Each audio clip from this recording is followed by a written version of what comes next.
The Corcoran Entertainment Show is brought to you by Podmatch, the ultimate platform designed to connect podcast hosts with prospective guests effortlessly. Are you a podcaster looking to elevate your show to new heights? Or perhaps you're a guest hoping to share your story with a broader audience. Whatever your podcasting goals are, we have the perfect solution for you. Podmatch simplifies the entire process of discovering guests for your show or finding podcasts to feature your expertise. Now imagine a platform where you can easily match with like-minded creators tailored specifically to your niche.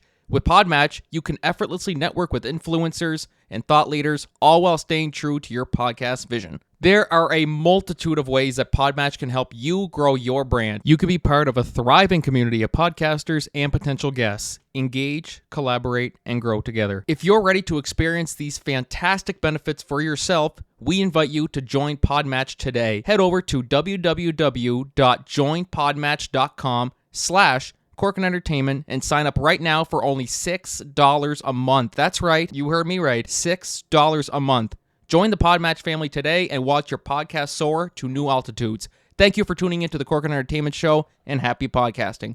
Hey, what's going on, everybody? Welcome to the Corcoran Entertainment Show. I am your host, Frankie Corcoran.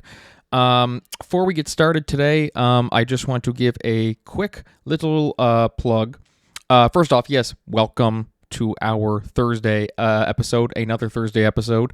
Great conversation today. If you like it, be sure to give us a nice little review, rating, all that stuff on Spotify, Apple Podcasts, wherever you listen to your podcasts, and support. Keep the podcast going and all that good stuff. My voice sounds a little meh. It's just, might be that time of year. But anyways, that's not important here. So yes, just want to give a little plug. Anyone who is in the Miramichi and surrounding areas this week, Sister Act, the MBHS Drama Club is excited to present the hit musical Sister Act. Of course, based on the feel-good comedy smash, based on the hit 1992 film that has had audiences jumping to their feet, features original music, and so it, of course, follows, for those guys who don't know, when disco diva Dolores Van Cartier witnesses a murder, she is put into protective custody in the one place the cops are sure she won't be found, a convent. Disguised as a nun, she finds herself at odds with both the rigid lifestyle and uptight Mother Superior. Using her unique disco moves and singing talent to inspire the choir, Dolores breathes new life into the church and community, but in doing so, blows her cover. Soon the gang is given chase, only to find them up against Dolores and the power of her newly found sisterhood.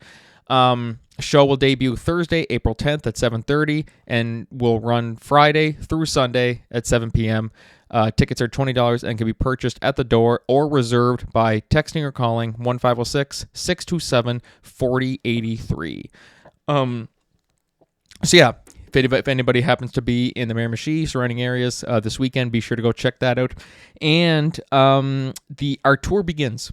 Our tour begins on Saturday. We'll be in Campbellton at the Campbellton Centennial Library this Saturday at 2 p.m. It's a free event if anybody happens to be around.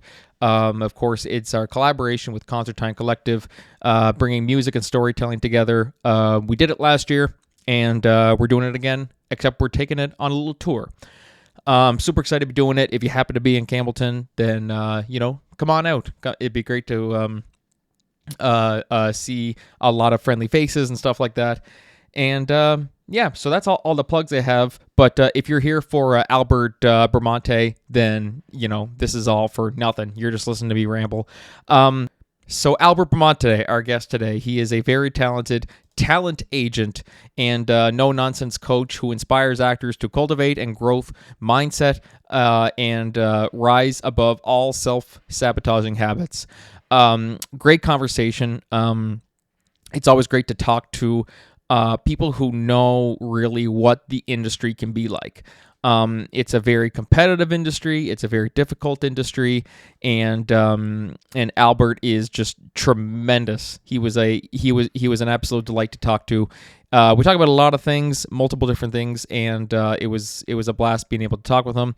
And so yeah, you can also go to his website at albertbramante.com, and amazing stuff. What he's done. So yeah, without further ado, guys, just sit back, relax, and here we are on a Thursday. Enjoy the episode, and anyways, yeah, without further ado, just enjoy the podcast today.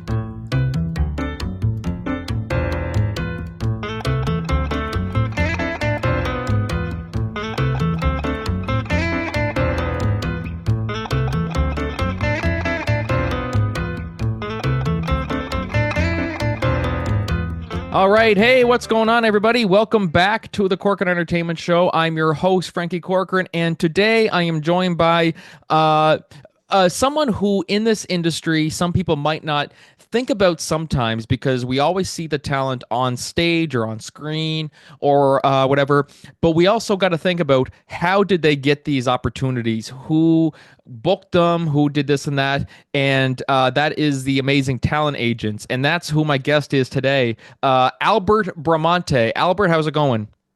I'm doing well. Thank you for inviting me, Frankie. I'm really happy to be here. Yes, I appreciate you coming on to the podcast. And do you kind of agree with that statement about talent agents in some regard can kind of get overlooked to a certain extent in the industry because they always see, okay, there's, Danny DeVito or Chris Pratt's on screen, but how did they get that part? They had to have had a talent agent. So what are your takes on how talent agents are viewed and maybe I wouldn't say neglected. It sounds kind of harsh, but Yeah. sometimes something that people not really think about as much. Yeah, I would prefer to use the word maybe overlooked rather than neglected. Yeah. Yeah, that's just my perspective on it. There's a lot of stuff that we do behind the scenes, but we live kind of like in a sense vicariously through our talent, through our clients. So technically, I probably would advise someone who's pursuing a career in talent representation that this is not, if you're looking for a spotlight, this is not the career path to go in, because you were working behind the scenes. So we're thrilled when our clients get the spotlight, and though sometimes they do forget. Although I do get warm, kind of like a fond feeling when I do see like at someone at an award show, whether it's the Tonys, the Oscars, or the Emmys, when they thank their agent. And I feel like okay, that's a good feeling. Um, we do work hard behind the scenes, and there's also a lot of stuff that I think a lot of the public doesn't realize what we do, and how hard we work, to advocate for our clients. Well, most of the time the consumer is seeing the final product, but there's months, sometimes behind that product being launched in a sense. Yeah, it's like someone building a house, a contractor building a house. Well, somebody had to have built it. You know what I mean? Like they don't see the work that goes on behind the scenes too. And so it's really great, as you said during the awards and the Emmys, and they say first off, I need to thank my agent for getting me this part, and that's really we need credit where credit is due to all the people who helped get them where they are. And I mean, award shows, it can be kind of hard when you have like what a minute to give your speech, unless you're Adrian Brody and you go on for 20 minutes. But you also have a PhD as well too. So you are Dr. Albert Bramante. I should have started off with that. You have a PhD in psychology. Yes. So being a talent agent and you're also you have a PhD in psychology. How did that kind of translate into helping your clients as a talent agent? Well, it gives me a deeper understanding of the the psyche of the actor, the mindset of the performer, and there are times where it does help me where I have to talk through conflicts that they're having, or self doubt when self doubt comes in. There's opportunities for me to do that rather than just for me focusing on being an agent. I kind of look at these actors also as people, and it helps me to connect, to be able to connect when I am able to understand again their mindset or what they're going through. Yes, and that's good too, because in this industry too, it's something that it's good that we're using the term overlooked. I got to start saying that now. Overlooked versus neglected. Something that can be overlooked too is it's a very competitive industry. It's a very tough industry, Hmm. but it's one that confidence is a big thing too. And just because you didn't get a certain part, or just because something didn't work out exactly the way that you had hoped, that is in no means a reflection on who they are as an actor or an artist at all. It's just there's a lot of people out there who are going for the same part, and there's a lot of people who are trying to make it. And Hmm. sometimes it lines up, sometimes it doesn't. So using your psychological knowledge and using your PhD, I guess the best way to say it. How do you kind of encourage the discouragement that certain actors will face from rejection or just the struggles of living as an artist? The one thing is the mindset, how you approach it. Mindset is everything. This is a competitive industry. This is, I think, one of the most competitive industries available out there. However, it's also immensely rewarding too. And the important thing is to approach the mindset and be really strong and confident and secure in your mindset. So I often tell my clients and even the actors I know to watch how you talk about yourself. What I mean that is watch the language. So, for example, I do not advise anyone to use a starving mindset mentality or a starving artist mindset or a struggling artist. Get that out of your vocabulary, both externally and internally. Keep in mind that I always say the mantra, you're a professional working actor or you're a professional working entertainer. You went to school for it, you went to training, you're a professional. Now, and also look at not as a rejection, but just a not right now mentality. Yeah. A lot of times I'll hear, well, people tell me, oh, there must be a lot of rejection. And I don't really like the word rejection because that sounds personal. And it's not. It's just that your services as a performer may not be needed for that job. There's, thousands sometimes of actors competing for one job. Only one person can get hired. So, it is what it is. It's not about you personally. And I think that when you can start separating yourself from that, and not writing everything on it, all the glory stakes on that particular job, and look at it like this is a business. That's where I think it can help you a little bit more when things don't go your way, where that audition doesn't turn into an opportunity. No, exactly. And um, I mean, I don't know how many people know of many actors who, I mean, like you look at certain actors who didn't get a certain part. You look at somebody who tried out, like we know one that was a big one was Bob Odenkirk. Initially auditioned to play Steve Carell's character in The Office, Michael Scott. He auditioned to play that first, didn't get it. It went to Steve Carell. On his part, it's one of those that it's not a knock against you at all. It's just Steve Carell just had what we were looking for. Basically, they're looking for a 6'2" actor who can also play the part well and who can act, and maybe it's also a musical so they can sing as well. And then you might have somebody who is 5'10" and they have all the talent too, but the part is 6'2". Like it's just sometimes in that case it's something that you can't really control. It's just a matter of this is what they're looking for, and it's all about them putting yourself in their shoes too. I mean, that's one of the good things about the entertainment industry and people who work in it. They work a lot of different jobs in it. Like people who are actors, they're also working as like talent agents. I know of people who do that as well. I've heard stories, and and then also if you're directing, if you're writing, you see different perspectives when you're acting. So if you don't like how a certain person is directing or whatever, it's like, okay, I might be a director. Like I can see these things. I'm not going to say nothing.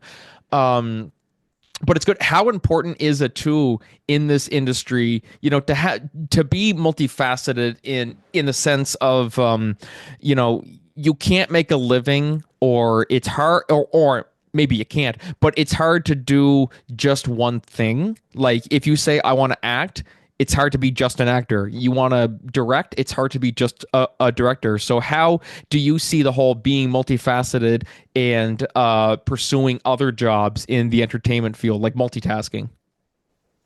Um, it, I think it's important, to be quite honest with you.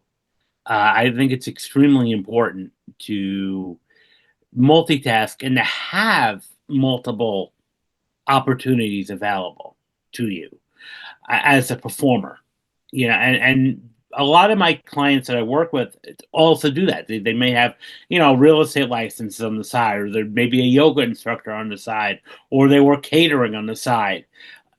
The key is, and I also recommend all my performers to do this too, have a work-life balance. Meaning, it's great that you want to perform, and I know that's your passion, but there should be other stuff that you're doing on the side that's not necessarily acting related, because that'll keep your mental faculties in check, and your mind, again, your psyche, your mindset in check, because you're not going to be focused entirely on just acting 24/7. There's other things that have you, that are consuming your energy. So when times are low, when there is a lull or there's no work available, that you have something. And, alluded to what you said earlier, this is why I tell actors not to take it personally, because whether you get the job or not, a lot of times it's outside of your control. You could give a dynamite audition, even be called back a couple of times to meet with the creative team or the production team, and do very well, and they really like you, but they went with somebody else because maybe they had to match someone appearance to somebody else that's already in the project. So it really depends. That's why I often have that mindset shift is, and look at every no as just not today. Yeah, exactly. There will be a time and a place for you, which is something, it's great advice to go by. I mean, like, talent, looking beyond that, even though, I mean, like, it's right in the title. You're a talent agent. But aside from talent and stuff like that and what they can bring to a certain project, what key qualities do you look for in people, like whether they're aspiring actors or if they're already working in the field? What do you look for in those people, and what's most important? The most important thing to me, well, there's a couple of factors, but I would say the most important thing is passion. So, and when I say passion, I mean for the love of the art. Like, I will not work with anybody who tells me I want to be famous or I want to be a celebrity, Yeah. because you don't really have to be an actor to do that. Those qualities too, and that often tells me you're going into this for the wrong reason. So I work with people that are really hardworking, passionate. They love the field. They love the craft, and training is important. Whether they have a bachelor of fine arts or some sort of acting conservatory training, that's important, and a little bit on the resume, like some experience. I won't really work with somebody who wakes up one day and say, "Hey, I want to be an actor."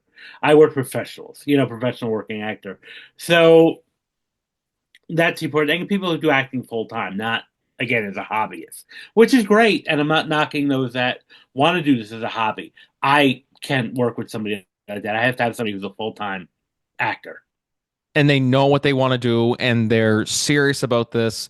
And I mean, people who do it as a hobby, yes, you absolutely can take it seriously, but Mhm. it's also a business. It's the same deal as music. Some people like to just play guitar for fun, but they don't want to pursue it professionally, and that's totally fine. But you look at how you want to operate and everything, and it's just, if it doesn't match, it doesn't match. Because you're investing all your time, all your energy into getting them these certain parts, and if they don't take it seriously, that looks back on you. You know what I mean? 100%. And I often look at talent representation as a two-way street. On one hand, yes, day to day, I am representing my clients, and trying to put them out there. But when they walk into that audition room or they put that tape together, they are now representing the agency and me. Yeah. It's representation on me. So with that in mind, this is why we're selective. Most agents are going to be extremely selective in who they take on, because it's we want the best, and we want our clients to book, and we want repeat calls. We want the same casting director, the same producers, the same directors that say, we like Bramante. We want to keep calling him back. The only way we're going to do that is by supplying them with professional, talented working actors. Yeah, and that's really the only way it goes. You know what I mean? Like, that's just how it is. And 100%. yeah, and it's never something like, do you ever have those situations where people will take that stuff personally, or are they more understanding of, I get it, it's a business? I think most of them will want to not take it personally, but they do. I mean, because most actors that I know are sensitive people. They're empaths, they're sensitive, and it's hard not to take it personally. Especially when you're spending time preparing, and then you go into that room, and 2 minutes, even if it's 2 minutes, you're still spilling your heart out, Yeah. and that alone can be, again, an issue, and that can cause them to take it again personally. And that's the important thing, is just not to. This episode of the Corkin Entertainment Show is brought to you by Black Box Prompter. Are you a musician tired of being tethered to your tablet or music stand? Do you long to connect with your audience on a deeper level, but find yourself constantly glancing down at your lyrics and chords? Then I highly recommend Black Box Prompter, the smart and stealthy lyrics and chords teleprompter designed to liberate musicians from the stage clutter. This innovative device is perfect for bands, hobbyists jamming out in the garage, touring pros rocking arenas, and even houses of worship looking to elevate their services. It discreetly displays your lyrics and chords, allowing you to maintain eye contact with your audience, adding an extra layer of authenticity and connection to your performance. Don't let distractions hold you back. Unleash your full potential and create a more powerful connection with your audience with Black Box Prompter. Click the link in our episode description and use the promo code Corcoran at checkout for 10% off your purchase. Black Box Prompter, the smart teleprompter built for musicians by musicians. Yeah, it's never anything personally. It's always business first. One of my favorite quotes is, "It's not show friends, it's show biz." That's Robert Meyer Burnett. He's a famous film pundit online. Said that, and I'm like, it's very, very true. You can be friends with someone. Do you agree with the whole saying of don't get involved in business with friends, or is it kind of a matter of just know what you're getting yourself into? How do you kind of picture that? I would say be cautious. I don't want to blame. I wouldn't make blanket schedule, a blanket schedule, or statement like that to say not, don't do business with friends. I'd say be a little careful, because if it goes south in any way, it can ruin the friendship. So what I often say is, like, I mean, I do become friends with some of the clients I work with, but at the end of the day, it's still a business, and I'm still friends with some actors who signed with another agency, left me, but because it's business, we're still friends. Um, and that to me is important. But yeah, I probably would say be very careful about mixing, kind of dual relationships in a way. I wouldn't say don't. I'm not going to say don't do it, but I'm going to say, do with both eyes open. Yeah, exactly. Because the friendship, it could be somebody that you've known for years and say, oh, just because we've been friends for so long, nothing bad's going to come of this. Well, you say that now, it's much easier said than done. Once you get involved with it and things start going south, and money's a big thing. Money can be the root of all evil. And if something goes bad because of it, it's not something you kind of have to question. Is this worth sacrificing a friendship or risking a friendship for this business, which is always a big decision that needs to be made.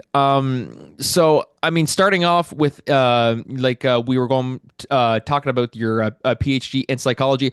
Which came first? Was it did you go for the PhD in psychology first and pursue that, or did you pursue the talent agency? How did you go about that journey?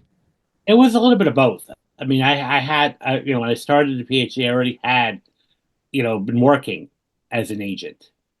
So I've already started that in a sense. Um, so I sort of, already did that. Um, what I received my PhD in 2015, so 10 years ago.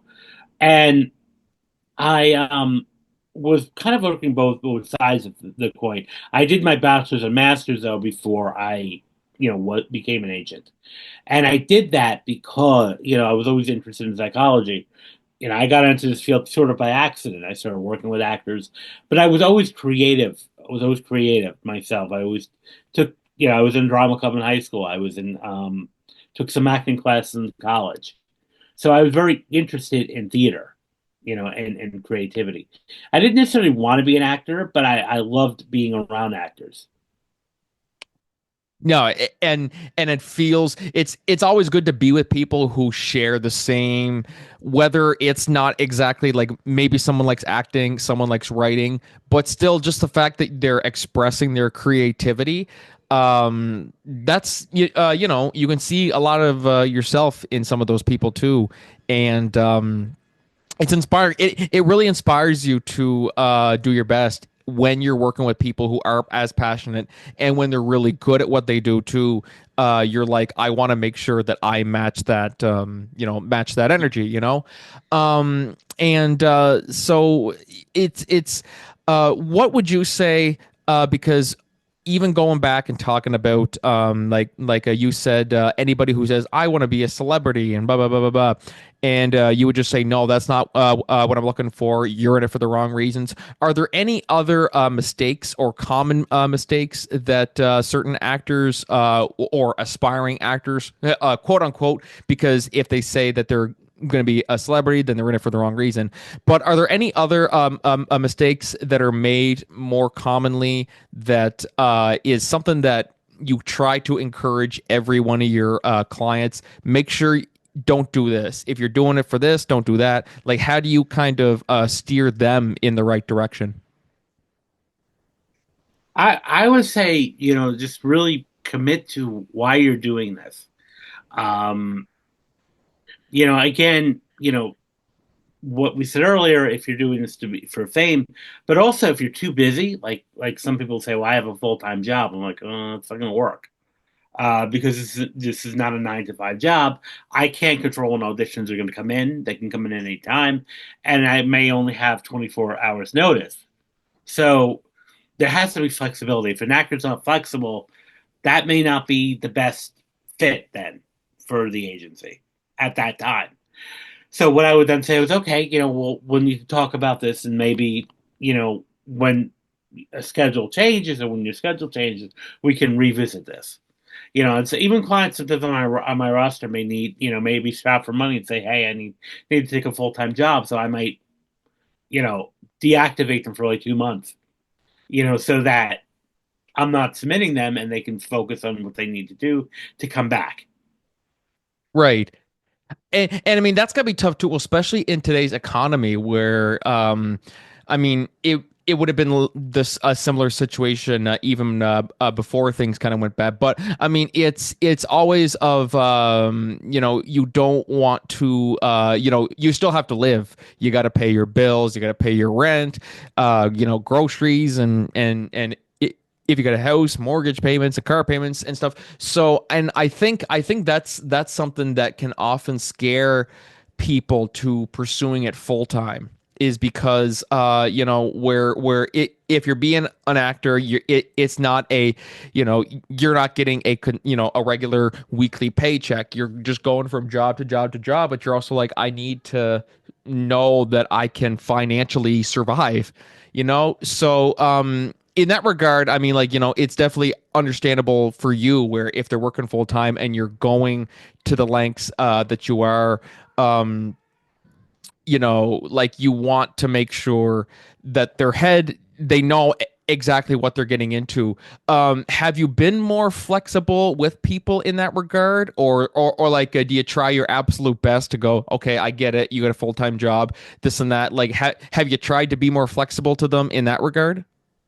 Well, no, I totally understand. I'm not going to discourage them because at the end of the day, you need to survive. Yeah. That's the and they'll be all. And I would want you to be in a better mental place too, if that means taking a break for a little bit so you can get the funds that you need, to survive. Again, I'm all for that. The only thing that's going to be difficult for me because I don't make the schedule. I don't create the opportunities. I find them and then they come in. So, when they come in is out of my control. So that's why sort of like it's important to have that full-time availability. I can maybe try to work around it a little bit, but they may not be guarantees. And the reality of it, you may be losing on opportunities. That's why that's why it's sometimes best to work on what you need to work on, and then we'll come back to Yeah. revisiting that. Because again, as the actor, the mental health insanity is more important. So I would if you need to take that time off, then I would take that time off. Yes, exactly. And I mean, even if it's one of those things where you're working full time and it's, hey, can you just submit like a 10-minute self tape? Okay, I can just run out somewhere, go on a 10-minute break, or if my break's coming up, Yeah. I could do it. Finding that flexibility to do it, and I mean, um, and then I think that's where a lot of the discouragement comes if they don't get a certain part because, oh, I did this and did this and did this and I studied and I took a day off and blah, blah, blah, and it was all for nothing. But generally they know what they're getting themselves into, because I mean, every actor, we were talking about that. Every actor will have to go through that at some point. Oh, I should have done this better, should have done that better, but it's just how it goes. What would you say is the definition of success? I love asking people this question, just because there's, people might interpret it in different ways. But you working with many actors over the years, and being a very successful talent agent, how would you define or describe the term success? The way I would look at success is doing what you love every day, getting up every day and doing what you love and being able to perform. Getting the job is great, but also at the same time, are you in a position where you can get up every day and do what you love? And that, if you can do that, that's great. You've already won the game. What happens next is bonuses added onto it. On a more practical side, the New York, I work in the New York market, so there is a lot happening, but the casting community is small. So if you keep getting called in by the same casting director, because they work on multiple different projects, multiple shows, multiple commercial, campaigns. So if you keep getting called in by the same individuals over and over again, that's amazing. And those two factors I would say are a success because it's not a moment. It's not about when you'll get the job. Not if you'll get the job. It's when you'll get it. When will you be hired? So that's a success.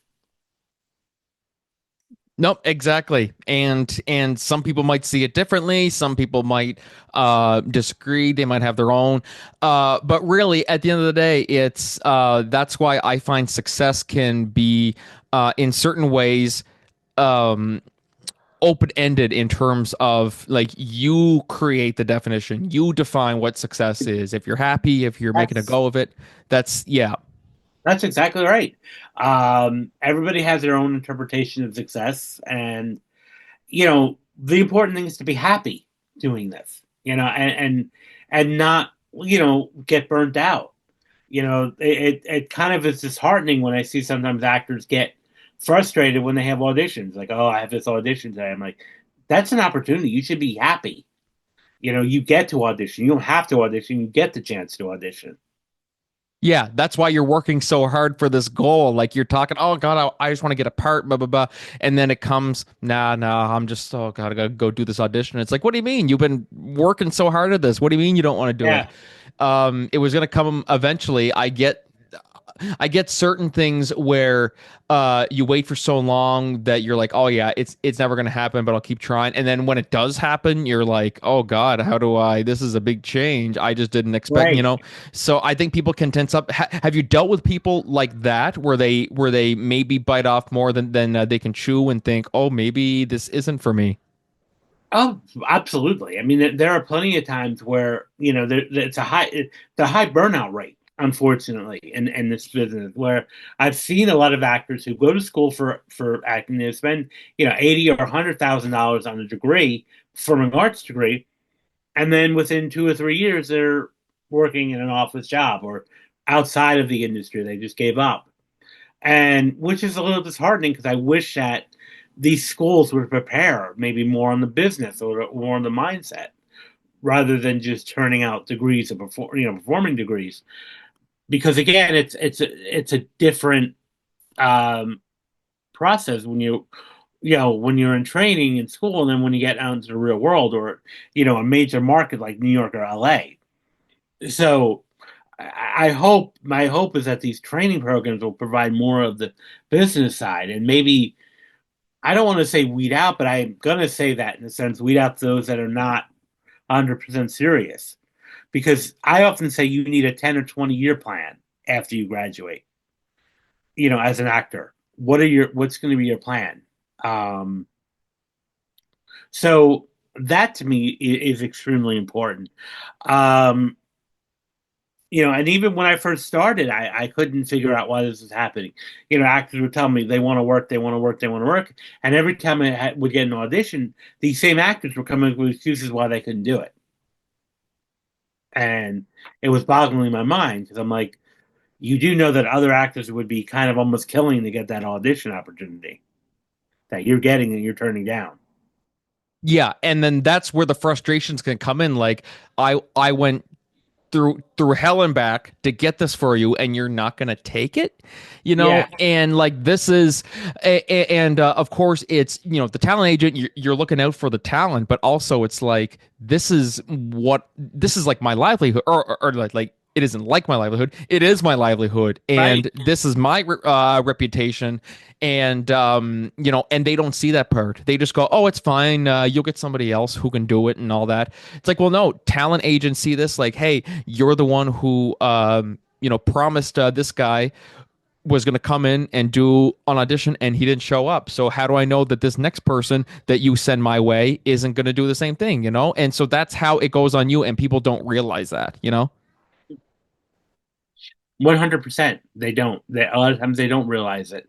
And it does get frustrating, where it's like there would have been a lot of people that would have, again, killed for that opportunity. Yeah, or the people who don't take it seriously. Like if there's an actor who says, I'm not going to work out for this part, or I'm not going to shave my head for this part, but you have somebody who auditioned for the part but didn't get it, who would have been willing to do that, and you kind of gotta, like, it's I know you worked hard for the audition, stuff like that, but also they could have given this guy the other part and you chose to take it. And if you're not going to do what is required, it's like, maybe they made a mistake, and it's the harsh reality of what it is. It's a crazy business. It really, really is a crazy business. But if you could give any advice to anybody listening, whether they're an aspiring actor or maybe an aspiring talent agent, who knows, what would you give to them? What I would say is, again, remember why you're doing this. Um, Stay connected to your why. Why are you becoming an actor? And most of the reason I hear is I want to tell stories. I want to bring words to life, and keep that in mind. Always, and connect to that truth entirely, because things will get a little challenging at times. And just stay true, and engage in hobbies that are outside of acting, so that you have a plan to fall back on when there's going to be, lulls or periods of no work, because that will happen in this industry, that there's highs and lows. There's sometimes actors who will be working on, series regular on 2 or 3 shows, and then nothing will happen for a couple of years. Yeah, until the next season, if it gets Yeah. renewed, you know?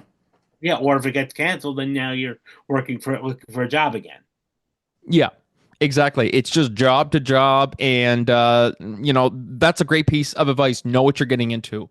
It's a perfect piece of advice. And that's because you also don't want to get overwhelmed when the work does come your way, because you didn't think that, like, oh, maybe I don't know if I can handle it and this and that. You knew what it was. You knew what was going to come from it. And, it's great to just have, talent agents. We really do need more talent agents, because also it's something like, they're almost like life coaches in a way, in a certain degree. I mean, obviously not with life in 100%. general, but like in the entertainment industry, they are your coach. They're helping you get the parts. They're helping you, okay, make sure that you send this on at this time. So, really, without the talent agents, there would be no talent. So we appreciate people like you, Albert, and I want to thank you for taking the time to chat with me today. Where can people find you on social media and stuff? And do you have any upcoming projects or anything that you'd like to plug? The floor is Well, yours.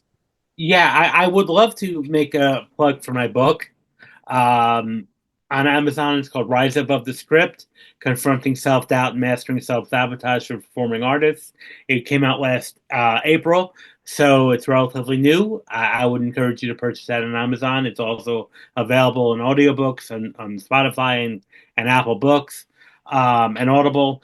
So, and also you can follow me at my agency, Bramante Artists, at Bramante Artists, or my personal Instagram, which is Dr.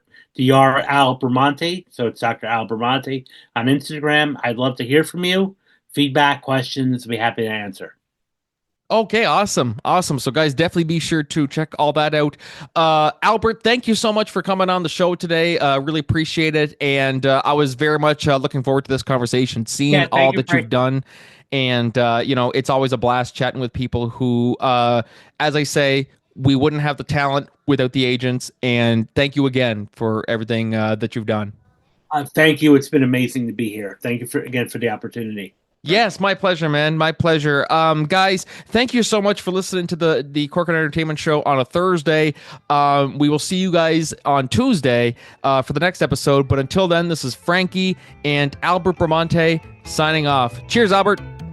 Cheers, Frankie. Thank you.